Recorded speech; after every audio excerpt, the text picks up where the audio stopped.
The Western Australian capital city, Perth, overlooks the vast and tranquil waters of the Swan River. It is a modern city, as suggested by the freeways and overpasses you observe, but the old is still preserved, and the blend of the two is pleasing to the eye. Although the Dutch had landed on this coast 3 times during the 1600s, it was not until the 2nd of May 1829 that Captain Charles Fremantle, in command of HMS Challenger, hoisted the British flag at the head of the Swan River.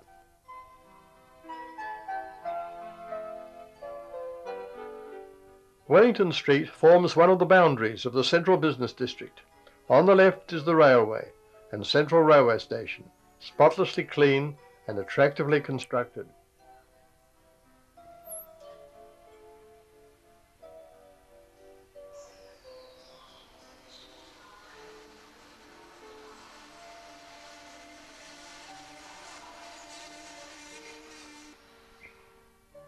A raised pedestrian walkway connects the station with Forest Place.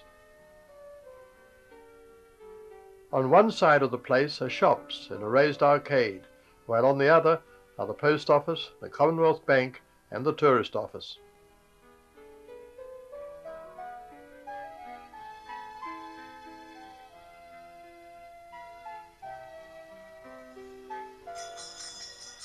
The Murray Street Mall is one of 2 attractive malls, seemingly always alive with people. If the Hare Krishnas are not your cup of tea, there is always other entertainment of various kinds.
The Hay Street Mall, slightly smaller, boasted the charm of a chiming clock.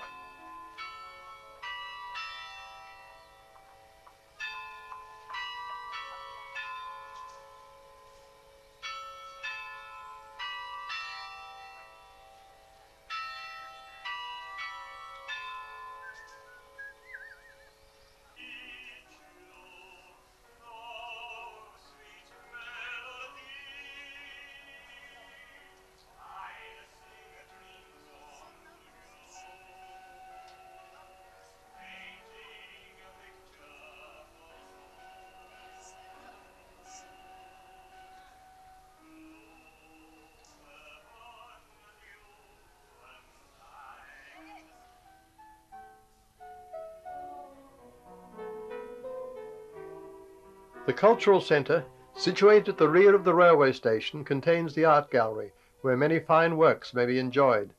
Today is Saturday, and a morning market adorns the approaches. A Zimbabwean plays a native drum.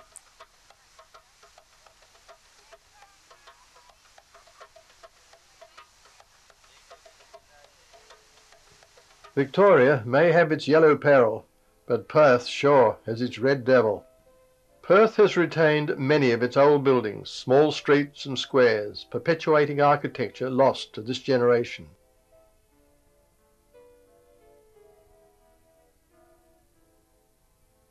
Government House, built in the early 1860s, was only viewed through dense shrubbery. London Court, built in 1937, still retains its original charm with an arcade of small period shops. These and the lovely old Perth Mint building of 1899 are but a few of the oldies of yesteryear. Contrasting is the new entertainment centre, a multi-purpose auditorium, and the concert hall, a popular venue for orchestral concerts. Next comes the Burswood Casino, where thousands come to make their money, and where thousands in the end ultimately lose.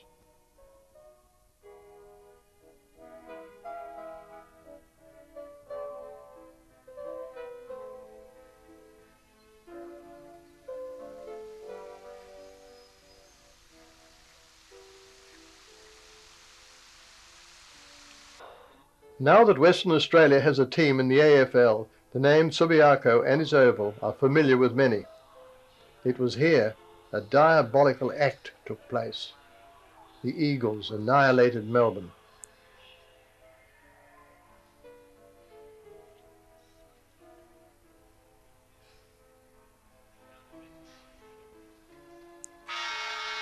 One of two popular day trips from Perth is to Rottnest Island, lying about 20 kilometres off the coast.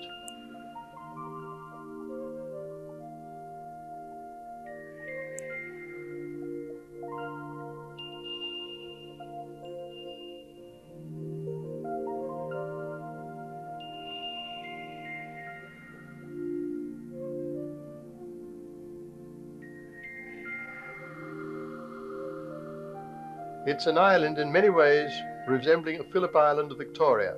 It's a popular holiday resort for the local West Australians, with good beaches and accommodation ranging from campers' needs up to luxury class. But for the one-dayer, the quokka is the main attraction. These small marsupials of the kangaroo wallaby genus bear the distinction of having an island named after them. In 1696, when the explorer William de Vlaming landed on the island, he mistook these small animals for rats and named the island Rottnest. The babies, when born, weigh only 3/4 of a gram.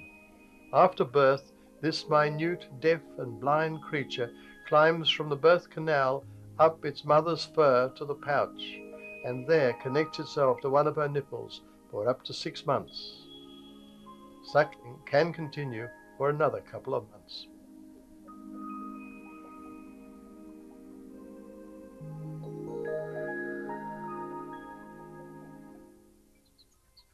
No capital city is without a zoo.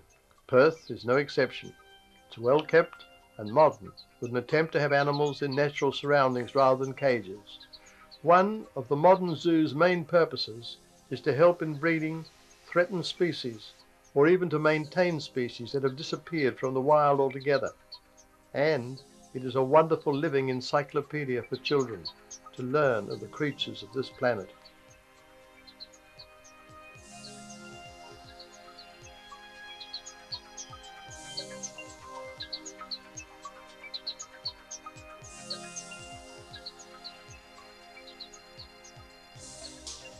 When the camera arrived, there was no sign of the red panda, but then a keeper came, and taking a bunch of keys from her pocket, rattled them, and the panda appeared instantly. Oh, a fella must have his afternoon nap.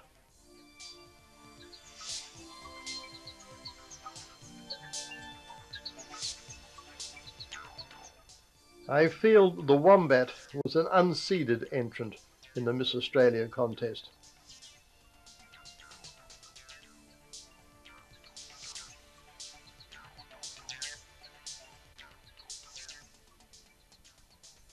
The ibis is not a domesticated bird, but there were no flies on him when it came to finding an easy meal. The other one-day trip mentioned is to Wave Rock through the historic town of York, Western Australia's oldest inland town. Settled in 1831, the town remains a splendid reminder of the past, with its blend of colonial and Victorian architecture, situated as it is on the Avon River.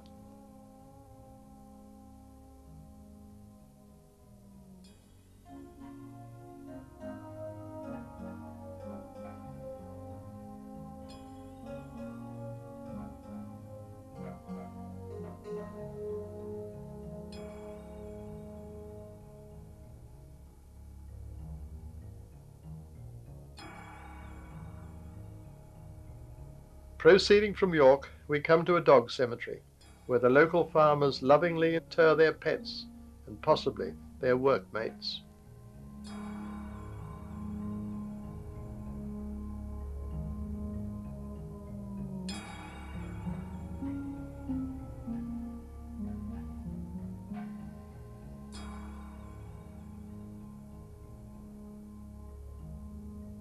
Wave Rock, 344 kilometres east of Perth, is a granite cliff 15 metres high.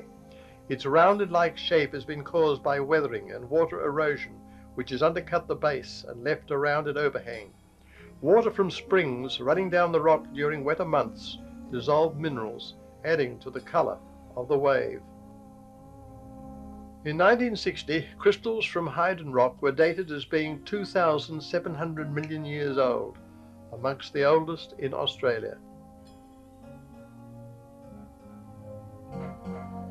In the surrounding countryside are various rock formations. This is known as Hippo's Yawn. Use your imagination. Mulca's Cave. Mulca was the illegal son of a woman who fell in love with a man with whom marriage was forbidden. These holes, or nama holes, meaning water, were actually made by the Aboriginals to conserve drinking water. They were usually covered with a large rock to keep animals out.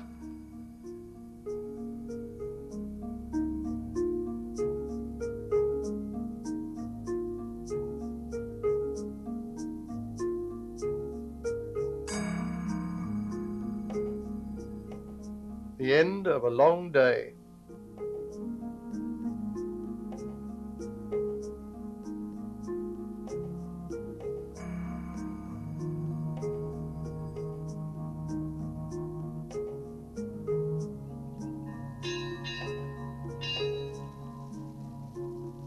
It was exciting to find that the Endeavour was in harbour at this time before it left Australian shores.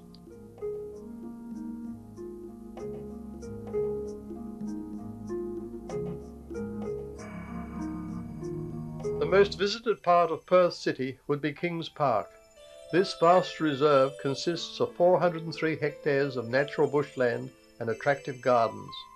It can be seen from just about all parts of the city.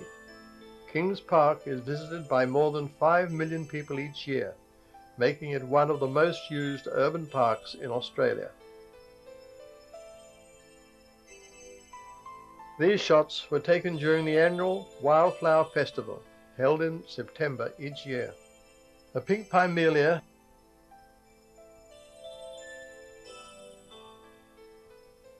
blue leschenaltia, and 3 of the kangaroo paws were only some of the many types of wildflowers we chose to put on tape.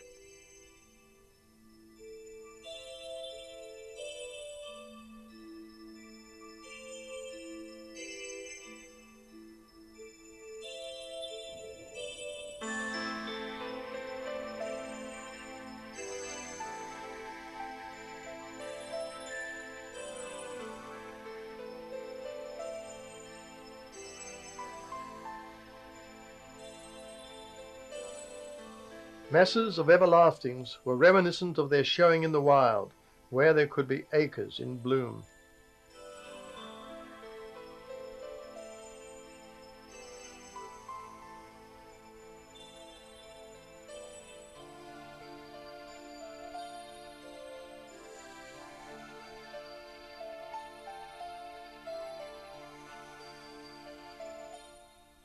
Probably the most photographed shot in Perth, the city from Kings Park.